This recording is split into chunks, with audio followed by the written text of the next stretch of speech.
गांव के एक छोटे से कच्चे घर में रहने वाली राधा की जिंदगी संघर्षों से भरी थी। उसके पिता का देहांत बचपन में ही हो गया था और उसकी माँ लोगों के घरों में काम करके किसी तरह घर चलाती थी। राधा पढ़ने में बहुत तेज थी, लेकिन गरीबी उसकी राह में हमेशा दीवार बनकर खड़ी रहती थी। एक दिन स्कूल से लौटते समय राधा को सड़क किनारे एक काला बैग पड़ा मिला। उसने इधर उधर देखा, लेकिन वहां कोई नहीं था।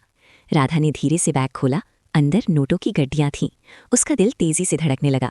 इतने पैसे, अगर ये हमारे पास हो जाएं तो माँ को काम नहीं करना पड़ेगा, उसने मन ही मन सोचा। घर पहुंचकर उसने माँ को सब बताया। माँ ने बैग देखकर गहरी सांस ली और बोली, बेटी, ये पैसा हमारा नहीं है, किसी का खोया हुआ होगा, हमें इसे लौटाना चाहिए।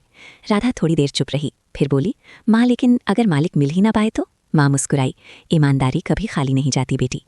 अगले दिन राधा बैग लेकर पुलिस स्टेशन पहुंची। वहां इंस्पेक्टर ने बैग देखा और हैरान हो गया। तुम्हें पता है इसमें कितने पैसे हैं? नहीं सर, राधा ने मासूमियत से कहा। इंस्पेक्टर ने बताया, इसमें 5 लाख रुपए हैं। राधा और उसकी माँ दोनों चौंक गईं। तभी पुलिस स्टेशन में एक अमीर दिखने वाले आदमी घबराए हुए आए। उनका नाम शेखर मल्होत्रा था। उन्होंने बताया कि उनका पैसों से भरा बैग कहीं खो गया है। जब बैग खोला गया तो वो वही था। शेखर जी की आंखों में राहत के आंसू आ गए। बेटी, आज के समय में इतने ईमानदार लोग बहुत कम होते हैं, तुमने चाहा तो ये पैसा रख सकती थी।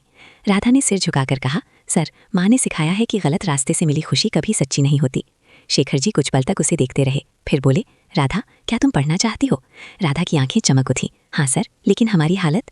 शेखर जी मुस्कुराए, आज से तुम्हारी पढ़ाई की पूरी जिम्मेदारी मेरी।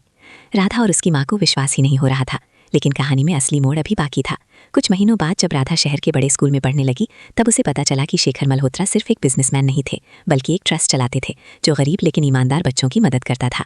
दरअसल वह बैग जानबूझकर वहां छोड़ गया था। यह ईमानदारी की परीक्षा थी। राधा उस परीक्षा में सफल हो गई थी। सालों बाद वही गरीब लड़की पढ़ लिख कर एक बड़ी अधिकारी बनी। उसने अपने गांव में एक स्कूल खुलवाया ताकि कोई बच्चा गरीबी की वजह से पढ़ाई से वंचित न रहे। एक दिन स्कूल के उद्घाटन में उसने कहा, गरीबी कभी हमारी किस्मत तय नहीं करती, हमारे संस्कार और ईमानदारी हमारी असली पहचान बनाते हैं। लोगों की आंखों में आंसू थे और तालियों की गूंज पूरे गांव में फैल गई। इस कहानी से हमें यह सीख मिलती है कि ईमानदारी और अच्छे संस्कार इंसान को वहां तक पहुंचा सकते हैं जहां पैसे भी नहीं पहुंचा सकता। धन्यवाद। कैसी लगी आपको आज की कहानी, जरूर बताएं।